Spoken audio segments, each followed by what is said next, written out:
زبان دشمن کو دوست اور دوست کو دشمن بناتی ہے۔ غصے کا بہترین علاج خاموشی ہے۔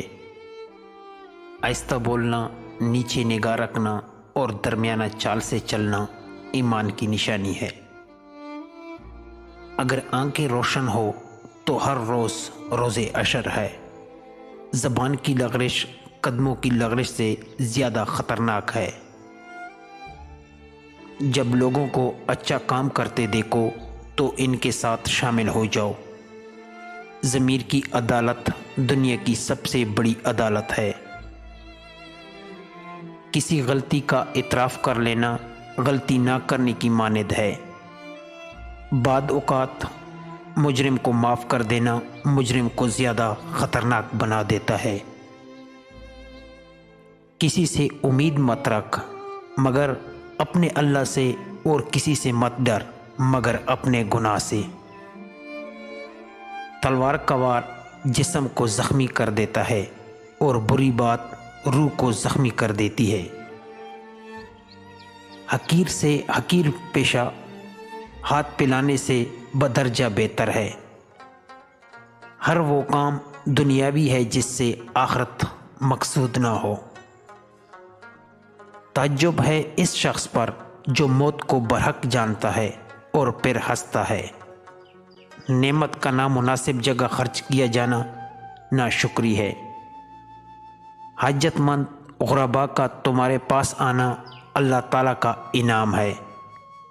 لوگ تمہارے عیبوں کے جاسوس ہیں۔ اے انسان، اللہ تعالیٰ نے تجھے اپنے لیے پیدا کیا ہے اور تو دوسروں کا ہونا چاہتا ہے۔ جو شخص تمہاری نگاہوں سے تمہاری ضرورت کو نہیں سمجھ سکا، اسے کچھ کہہ کر خود کو شرمندہ نہ کرو۔ اللہ تعالیٰ نے تمہیں دنیا صرف اسی لیے دی ہے کہ تم اس کے ذریعے سے آخرت طلب کرو، مرنے والوں سے عبرت حاصل کرو۔ اللہ تعالیٰ کو ہر وقت اپنے ساتھ سمجھنا ایمان کی افضل ترین علامت ہے۔ تعجب ہے اس شخص پر جو اللہ تعالیٰ کو حق جانتا ہے اور پھر غیروں کا ذکر کرتا ہے۔ ایسی بات مت کہو جو مخاطب کی سمجھ سے باہر ہوں۔ اللہ تعالیٰ سے محبت کرنے والے کو تنہائی محبوب ہوتی ہے۔ ضائع ہے وہ لمبی عمر جس میں توشہ آخرت نہ لیا جائے۔ وہ عالم علم ضائع ہے جس پر عمل نہ کیا جائے۔